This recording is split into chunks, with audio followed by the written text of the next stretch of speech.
Aujourd'hui, on va répondre à une question essentielle. Comment choisir la bonne configuration matérielle pour un ordinateur? Que tu veuilles un PC pour la bureautique, le gaming, le montage vidéo ou la programmation, il y a des critères clés à prendre en compte. Et attention, parce qu'il y a un piège que beaucoup de gens ne voient pas et qui peut te faire perdre de l'argent. On en parlera en fin de vidéo, donc reste bien jusqu'au bout pour ne pas faire une erreur coûteuse. Mais avant de commencer, si ce n'est pas encore fait, abonne-toi à la chaîne IT Expert Hub et active la cloche de notification pour ne rien rater des prochaines vidéos. Et si tu veux revoir les bases avant cette vidéo, le lien de la playlist « Initiation à l'informatique » est dans la description. Alors, entrons dans le vif du sujet. Quelles sont les différences entre les configurations matérielles et comment choisir celle qui te convient? Si tu cherches un PC pour des tâches basiques comme la navigation sur Internet, la bureautique, la vidéo en streaming ou encore les réseaux sociaux, pas besoin d'une machine ultra puissante. Mais attention, ça ne veut pas dire qu'il faut prendre n'importe quoi. Pour ce type d'usage, le processeur joue un rôle important, mais il n'a pas besoin d'être un monstre de puissance. Un processeur Intel Core i3 ou AMD Ryzen 3 suffit largement. Ce qui est plus crucial, c'est la RAM. Pour être à l'aise, 8 Go de RAM, c'est l'idéal. Pourquoi? Parce que même pour de la simple navigation, les navigateurs comme Chrome ou Edge consomment beaucoup de mémoire. Si tu prends un PC avec seulement 4 Go, tu risques de voir ton ordinateur ralentir dès que tu ouvres plusieurs onglets. Côté stockage, privilégie un SSD de 256 Go minimum. Un disque dur classique fera ramer ton PC, surtout au démarrage et lors du lancement des applications.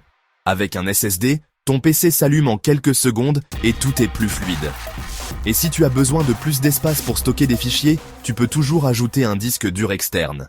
Quant à la carte graphique, ici, ce n'est pas un critère essentiel. Les processeurs modernes intègrent déjà une puce graphique suffisante pour du multimédia et même pour des petits jeux. Inutile donc d'investir dans une carte graphique dédiée si ton but est simplement de faire de la bureautique et du multimédia. Alors, si tu veux un PC pour ces usages, retiens bien un processeur i3 ou Ryzen 3, 8 Go de RAM et un SSD de 256 Go minimum. C'est la configuration idéale pour un bon rapport qualité-prix. Dans la prochaine partie, on va voir les configurations pour le gaming et le montage vidéo, où les besoins sont totalement différents. Reste bien avec moi, car c'est là que ça devient vraiment intéressant. Si tu veux un PC pour jouer à des jeux vidéo récents ou faire du montage vidéo, là, on entre dans une autre dimension. Oublie les petites configurations de la partie précédente. Ici, on a besoin de puissance brute, et chaque composant a son importance. Commençons par le processeur. Pour le gaming, un processeur Intel Core i5 ou Ryzen 5 est un bon point de départ. Mais si tu veux jouer en haute résolution ou streamer en même temps, mieux vaut viser un i7 ou Ryzen 7. Le processeur est essentiel, car il doit gérer non seulement le jeu, mais aussi toutes les tâches en arrière-plan, comme le système, Discord ou encore un logiciel de streaming. La mémoire vive est un autre point crucial. 8 Go, c'est le strict minimum. Mais en réalité, 16 Go sont fortement recommandés pour une expérience fluide. Certains jeux gourmands, comme Cyberpunk 2077 ou les simulateurs, consomment énormément de RAM, donc mieux vaut être bien équipé. Mais le vrai nerf de la guerre pour le gaming, c'est la carte graphique. Ici, pas de compromis. Plus la carte est puissante, meilleure sera l'expérience. Une RTX 3060 ou RX 6700 XT est un bon choix pour jouer en Full HD avec des graphismes élevés. Si tu veux de la 4K ou du ray tracing, alors il faut passer à des modèles plus puissants, comme une RTX 4070 ou plus. Pour le stockage, même combat que pour la bureautique, mais en plus exigeant. Un SSD NVMe est presque obligatoire, surtout pour les jeux récents qui demandent des chargements rapides. Si possible, prends un SSD de 1 Teraoctets, car certains jeux font plus de 100 Go à eux seuls.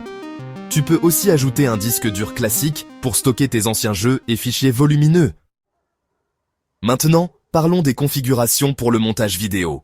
Ici, le processeur est encore plus important que pour le gaming, car les logiciels comme Adobe Premiere ou DaVinci Resolve utilisent beaucoup la puissance de calcul.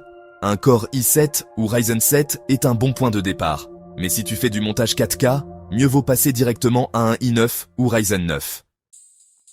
Pour la RAM, 16 Go sont souvent suffisants. Mais si tu travailles sur de gros projets en 4K, avec des effets complexes, 32 Go ne seront pas de trop. Quant à la carte graphique, elle joue un rôle important, notamment pour l'accélération matérielle. Une RTX 3060 ou plus est un bon choix pour du montage fluide. Enfin, pour le stockage, privilégie un SSD de 1 Teraoctets minimum pour stocker tes projets en cours et ajoute un disque dur externe ou interne de 2 Teraoctets ou plus pour archiver tes anciens fichiers. Le montage vidéo génère énormément de données et mieux vaut avoir de l'espace que de se retrouver bloqué au milieu d'un projet. Voilà pour les configurations gaming et montage vidéo. Dans la dernière partie, on va parler des PC ultra performants et des pièges à éviter lors de l'achat. Et crois-moi, il y a des erreurs qui peuvent te coûter très cher si tu ne fais pas attention. On arrive maintenant aux configurations les plus puissantes, celles qui font rêver, mais qui peuvent aussi faire très mal au portefeuille si on ne choisit pas bien. Ici, on parle des PC ultra performants pour les professionnels, les gamers extrêmes et ceux qui veulent simplement le top du top. Si ton but est d'avoir un PC qui écrase tout en performance, il faut un processeur haut de gamme. On pense aux Intel Core i9 ou aux AMD Ryzen 9, voire aux processeurs Threadripper pour les stations de travail. Ces monstres peuvent gérer du rendu 3D, du streaming, du montage 8K, et même faire tourner plusieurs tâches lourdes en même temps sans broncher. Pour la RAM, on oublie les petites capacités. 32 Go sont un bon minimum, et certains professionnels montent jusqu'à 64 Go ou plus. Ce n'est pas nécessaire pour tout le monde, mais si tu fais du graphisme avancé, du rendu 3D ou de l'intelligence artificielle, chaque giga de RAM compte. La carte graphique aussi doit être à la hauteur. Pour les gamers, une RTX 4090 ou une RX 7900 XTX est ce qu'il y a de mieux actuellement. Pour les professionnels, les cartes graphiques Nvidia Quadro ou AMD Radeon Pro sont optimisées pour les tâches spécifiques comme le rendu 3D ou la modélisation. Enfin, parlons stockage. Ici, on ne lésine pas. Un SSD NVMe de 2 Teraoctets est un bon point de départ pour la rapidité, et un stockage externe ou interne de plusieurs Teraoctets est essentiel pour archiver les gros projets. Mais attention, avoir une grosse configuration, c'est bien, mais il y a des pièges à éviter. D'abord, ne te laisse pas séduire par le marketing. Certaines caractéristiques impressionnent sur le papier, mais en réalité, elles ne t'apporteront rien de concret. Par exemple, un PC avec 128 Go de RAM pour un usage classique, c'est totalement inutile. Deuxième piège, les marques peu connues qui proposent des PC haut de gamme à des prix trop bas. Souvent, la qualité des composants est médiocre et tu risques d'avoir des problèmes rapidement. Et puis, il y a aussi l'équilibre des composants. Un PC avec une RTX 4090 et un petit processeur i5 n'a aucun sens, tout comme avoir 64 Go de RAM avec un stockage limité. L'important, c'est d'avoir une configuration harmonieuse et bien pensée pour ton usage. On arrive à la fin de cette vidéo.